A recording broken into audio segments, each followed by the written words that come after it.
Cockroach পাৰ্টিৰ পাছত এইবাৰ কাউৰী পাৰ্টি। বিটিচিৰ ৰাজনীতিত হাল্লা লগাব কাউৰী পাৰ্টিয়ে। বড়ো ভূমিত গঠন মই কাউৰী নামৰ দল। আমিও কাউৰী লাউখা বুলি দলৰ নেতৃত্বত UPPL ত্যাগী এজন নেতা। বিটিচিৰ ৰাজনীতিৰ পথাৰত নতুন সমীকৰণ। জনসাধাৰণে দিয়া নামকেই দলৰ পৰিচয় হিচাপে লৈ আগবাঢ়িছে যুৱ নেতা ৰাকেশ ব্ৰহ্ম। ৰাইজে মোক বিশেষ কৰি দাউখা, বড়ো ভাষাত দাউখা আৰু কাউৰী অসমীয়াত কয়। সেইটো আমি লোৱা নাম নহয়, ৰাইজে দিয়াহে নাম। ৰাইজে দিছে, বিটিআৰৰ বাসী ৰাইজে দিয়ে মোক কাউৰী বুলি কৈ ভাল পায়।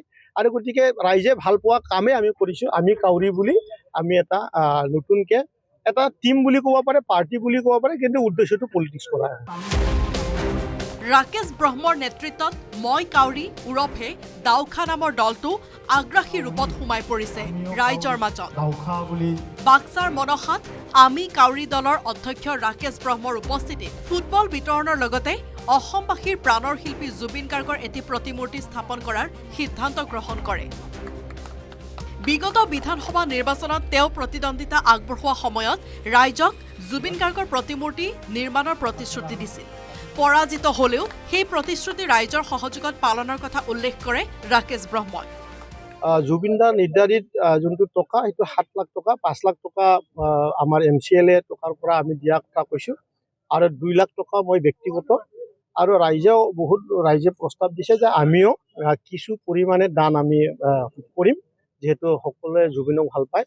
এই টকা নিৰ্ধাৰিতটো কিমানটোলৈ যাব পৰৱৰ্তী সময়ত কমিটিয়ে নিৰ্ধাৰিত কৰিব, কিন্তু ভাল এটা আলোচনা জুবিনদাৰ প্ৰতিমূৰ্তিটো মুছলপুৰ এই অঞ্চলত নিৰ্মাণ কৰা হ'ব। ৰাজনৈতিক লক্ষ্য আগত ৰাখিয়েই আমি কাউৰী দল গঠনৰ কথা উল্লেখ কৰে ৰাকেশ ব্ৰহ্মই। বিটিচিৰ সকলো দিশৰ সম বিকাশৰ অংগীকাৰ নেতাজনৰ। বিটিচিৰ জনসাধাৰণে মৰম কৰি বা কটাক্ষ কৰি দিয়া কাউৰী নামটোক ৰাজনৈতিক অস্ত্ৰ হিচাপে লৈ আগবাঢ়িছে ৰাকেশ ব্ৰহ্ম।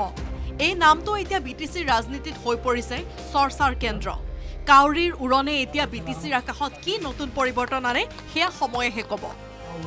মুছলপুৰৰ পৰা Manohar Rajbongshi report, news 18 Asom north east.